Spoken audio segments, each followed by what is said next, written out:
তোমাদেরও কি play store phone থেকে ডিলিট হয়ে গেছে? তাহলে সেটাকে ফেরত আনতে কি হবে সেটাই আজকের এই ভিডিওতে অনেক সিম্পল ভাবে তোমাদেরকে বোঝাবো। তাহলে চলো আর বেশি কথা না বলে আজকের এই ভিডিওটা শুরু করা যাক। তো তোমাদেরকে একবার দেখিয়ে দিই যে আমার ফোনের মধ্যে কোথাও দেখতে পাচ্ছ কোনো প্লে স্টোর দেখা যাচ্ছে না, কারণ আমার এখান থেকে প্লে স্টোরটি ডিলিট হয়ে গেছে।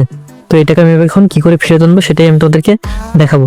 তো সিম্পল দেখতে পাচ্ছ আমার ফোনে কোনো জায়গায় দেখাচ্ছে না, তো জাস্ট আমি আমার এই ফোনের সেটিং অপশনে ক্লিক করব। সেটিং অপশনে যাওয়ার পরে আমার সেটিং অপশনটি ওপেন হবে। তো এখানে তোমাদের ফোনে থাকবে অ্যাপস ম্যানেজার, ঠিক আছে? তো আমি এখান থেকে দেখতে পাচ্ছ অ্যাপস, এটাকে আমি সিলেক্ট করব।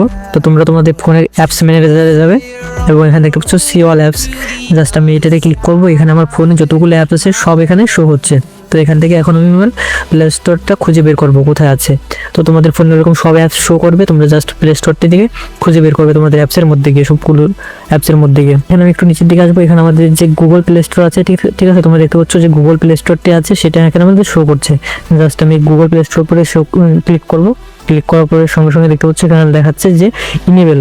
আমি জাস্ট এখানে ইনেবল করবো, তোমরাও সিম্পলি জাস্ট এভাবে ইনেবল করবে। ইনেবল করার সঙ্গে সঙ্গে তোমাদের যে প্লে স্টোরটি ডিলিট হয়ে গেলো সেটার সঙ্গে সঙ্গে তোমাদের যে অ্যাপসের ম্যানেজার আছে কিংবা অ্যাপস ড্রয়ার আছে, ঠিক আছে, তো অ্যাপস ড্রয়ারের মধ্যে এখানে চলে আসবে। তো আমি তোমাদেরকে দেখিয়ে দিচ্ছি আমাদের যে প্লে স্টোরটি ছিল সেটা এখানে চলে এসেছে। তোমাদের একবার একটু ওপেন করেও দেখিয়ে দিচ্ছি। সেটা ক্লিক করবে, ক্লিক করার সঙ্গে সঙ্গে দেখতে পাচ্ছ আমার যে প্লে স্টোরটি ছিল সেটা ওপেন হয়ে গেছে।